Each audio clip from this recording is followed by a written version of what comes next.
Hey everybody, what's going on? Welcome back to another episode of the State of the Program series brought to you by the Crossover U College Hoops Talk podcast, which you can find on the Crossover channel. As always, my name is Kanaye and I'm joined with Josh. And on today's edition of the State of the Program series, we are going to be talking about the Kentucky Wildcats. Really good first year for Mark Pope coming over from BYU. A lot better than what Kentucky fans were kind of getting used to in the last few years, I should say, with Coach Calipari, who is now at Arkansas, obviously. And I got to give Mark Pope a lot of credit. He's completely reloaded after losing a lot of this past year's Kentucky team. Got a lot of big time transfers. Most notably, got Otega Owe back. That was one of the most important draft deadline decisions. And we're going to talk about, again, what they lost, what they added, and how they stack up in both the SEC and nationally going into next year. But before we get into that, if you like anything you see on this podcast or this channel, please engage with our videos in any way you can, whether it's liking, subscribing to our channel, or just telling other people. It really does help with growing what we do here at the Crossover. So, Josh, I'll ask you first if you wanted to talk about some of what Kentucky lost and how you feel just regarding that. Obviously losing Jackson Robinson is the big one, and then Kobe Bryant as well. These are two large losses that they graduate. You can't really take that in, but beyond that, I get it. They do lose more of their side pieces. Kirk Kriza, for example, transfers. He committed a guy for them. He honestly could have started if things worked out better. I don't think that's not the worst idea, but as a whole, I would probably say their losses aren't hard. Yeah, no, definitely. I mean, you bringing up the point that there was a lot of losses which they couldn't control, like you mentioned, Jackson Robinson, Kobe Bryant, Lamont Butler was a big one too, Amari Williams, Andrew Carr. A lot of guys who just were in their fourth or fifth year of eligibility and had no more eligibility to exhaust. Kirk Kriisa was probably one of the biggest transfers. I know Mark Pope came out and said he was devastated when he found out Kriisa was transferring. That was someone who he didn't expect at the portal. Same thing goes for Travis Perry, in-state kid who definitely had a chance to be a really, really good player. Maybe not this year, just consider with how loaded this Kentucky roster we think is going to be, which we're going to get into in a second. But Travis Perry obviously hit the portal and is now at Ole Miss, where I think he does have a chance to really break out now and what's probably going to be a starting role for him. But those are two guys that, yeah, you really wanted to avoid losing if you could have, but it really isn't the end of the world just considering what Kentucky was able to load up with. So when it comes to losses, again, there was a lot of losses which they couldn't really control, but it is hard to ignore the amount of scoring and experience that they are losing. And for those reasons, and on top of them losing Kirk Kreese and Travis Bear, I'd probably put him at honestly a 7, I would say. Yeah.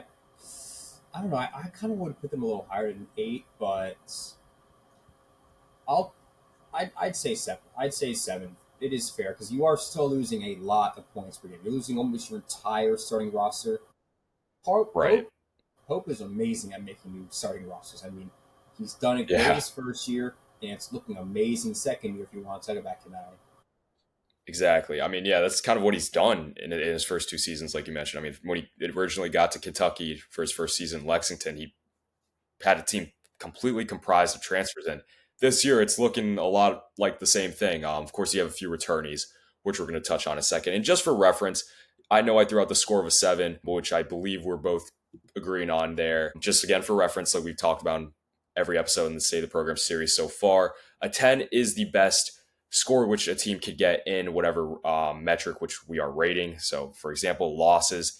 If a team really didn't lose all too much, they would get a 10. If they lost everything and what they lost was just terrible, they would be at a 1. So here we're giving them a 7, and that's just for reference going forward. Now to get into what Kentucky has added.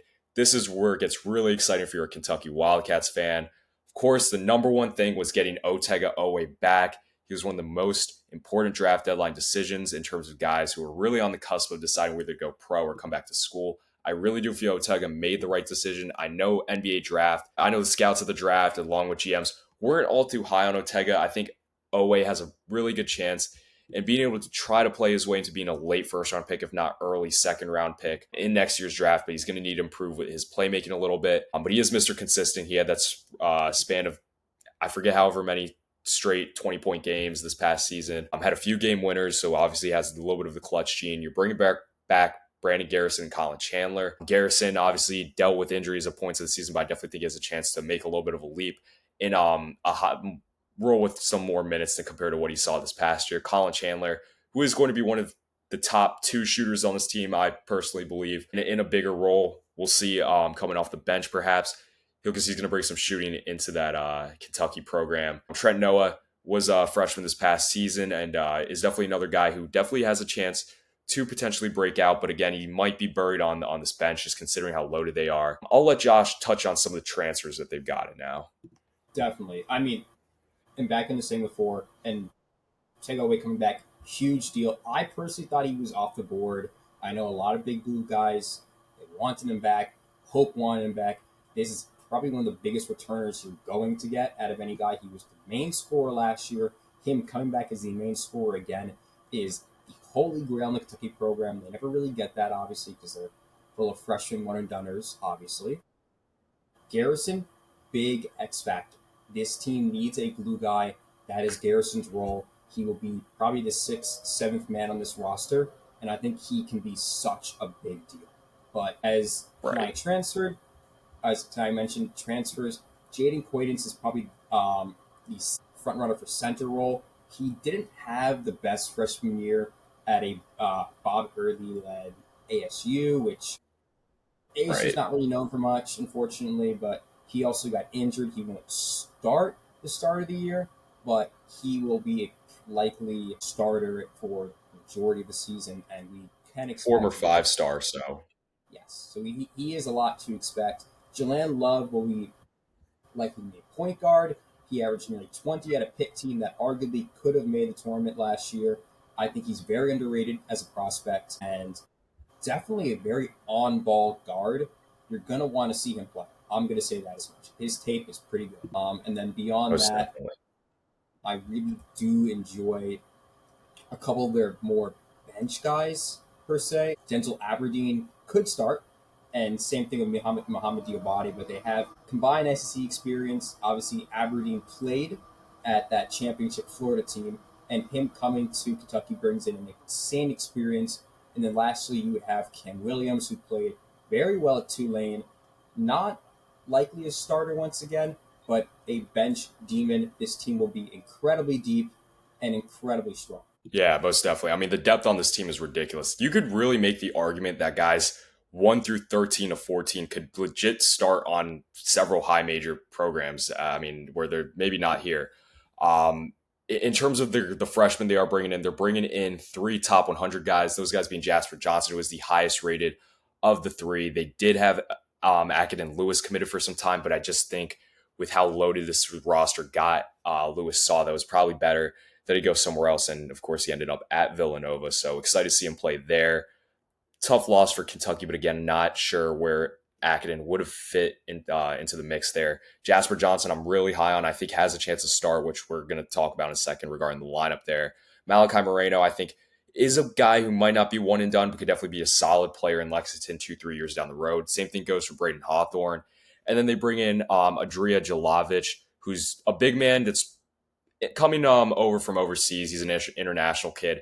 He's probably not going to be on the court all too much this year. He's probably being in more sort of push the guys in practice and really challenge some of those guys in the front court. But yeah, overall, I really love what Pope's done in terms of the talent he's brought in. How those pieces all fit together, we'll get into in a second. But in terms of just strictly ads, I have a tough time seeing anyone put this lower than a 10, just considering the amount of Yes, raw talent you're yes. bringing in.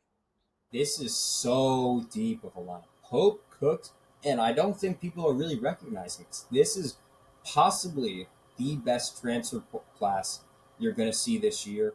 And I we'll mean, touch on that later point. on paper, I would argue this is the most talented roster in the country. Honestly, and I would agree with that too. You have your champions, you have your previous winners at Kentucky, and you have the Right. experience of a ton of different levels. A lot of Power Five presence here. And then there isn't. It's high mid majors. Like there's a lot going on, and the freshmen look pretty experienced too. Kentucky's a basketball school for a reason.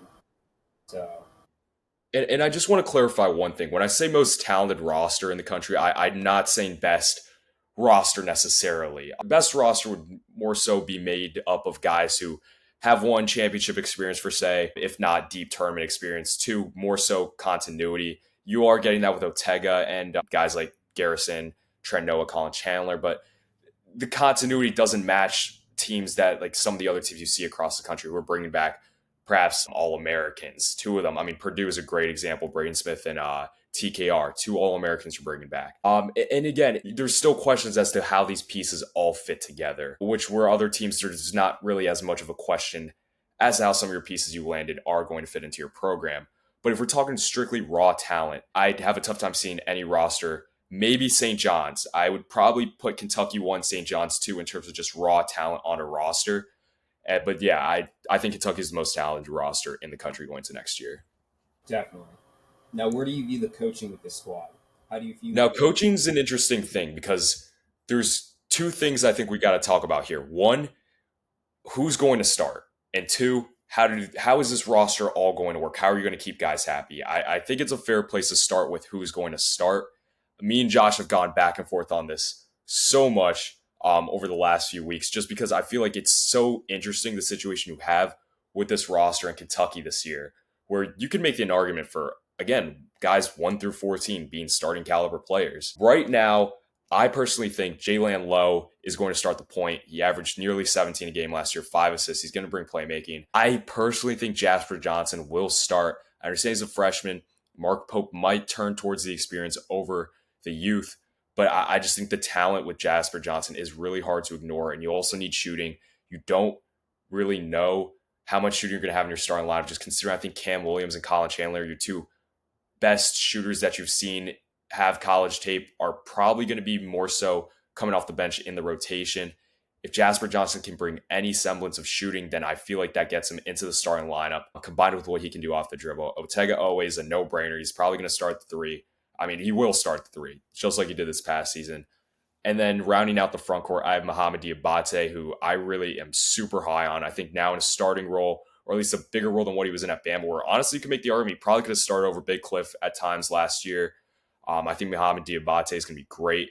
And then Jaden Quaidance, once he gets healthy, I think, let's not overthink it here. It's Mark Pope versus Bobby Hurley. I think 10 out of 10 people would probably take Mark Pope in this situation. I think Quaidance it's finally going to click for him. He's going to figure out how to translate his talent onto the game floor. Definitely. I mean, I personally like as well what he said. Mark Pope has earned my trust as a guy. He's been one of the better first year coaches and what was already a pretty stacked first year coach lineup from last year. And Right. I like the way he builds his rosters. I think he's going to do great with his starting lineups, with his bench, and he's ready.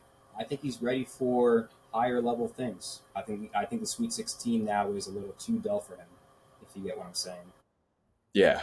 And I just wanted to ask, did you have any differing opinions with that starting lineup? Guys, maybe names you want to throw out? I wasn't fully sold on Jasper Johnson.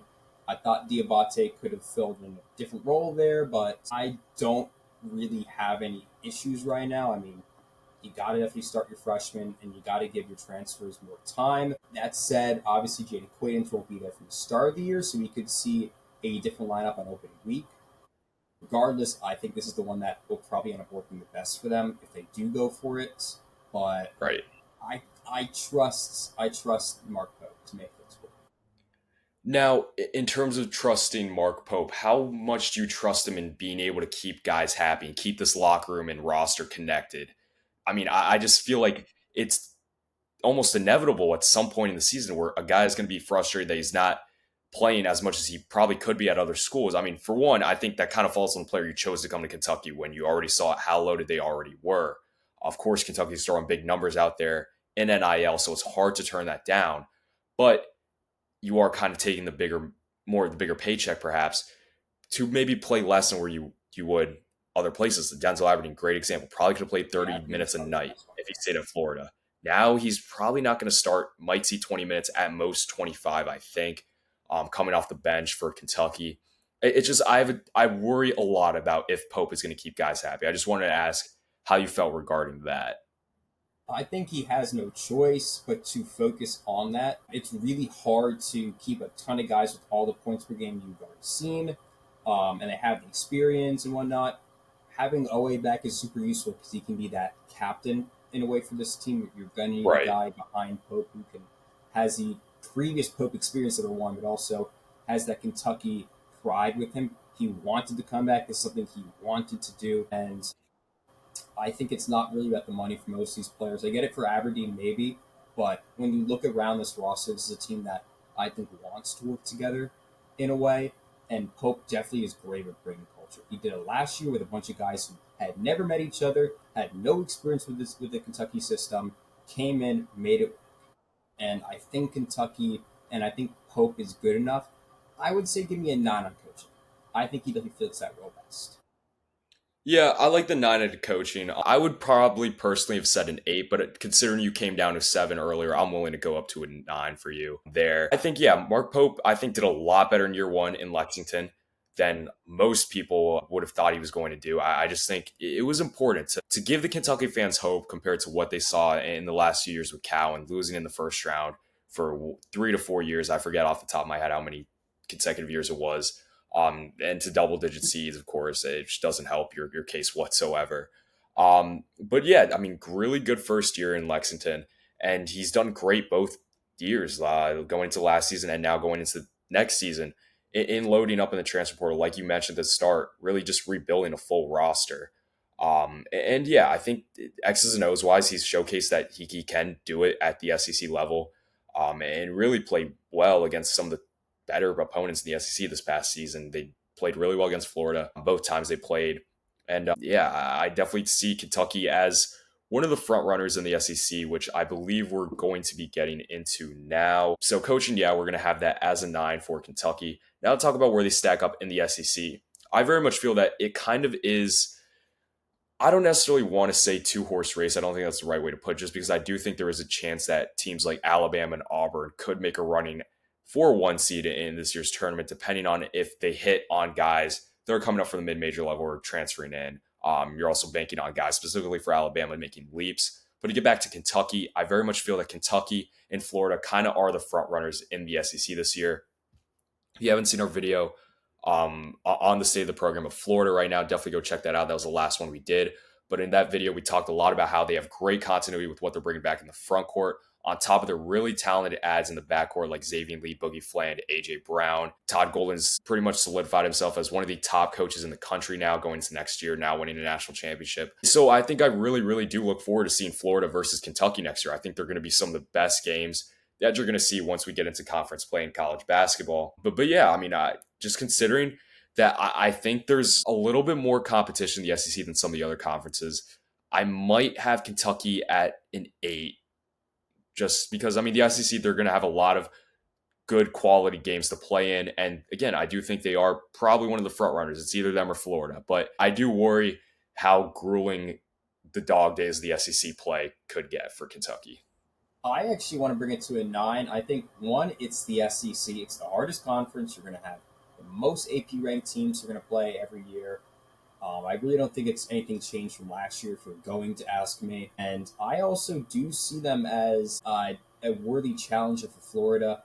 Personally, right now, I have Florida winning the SEC, but Kentucky is right there. This feels a lot like the Auburn Florida we had last year, except place Auburn with Kentucky. And I don't know. It's a little different. I personally think that they have that competitive edge in them.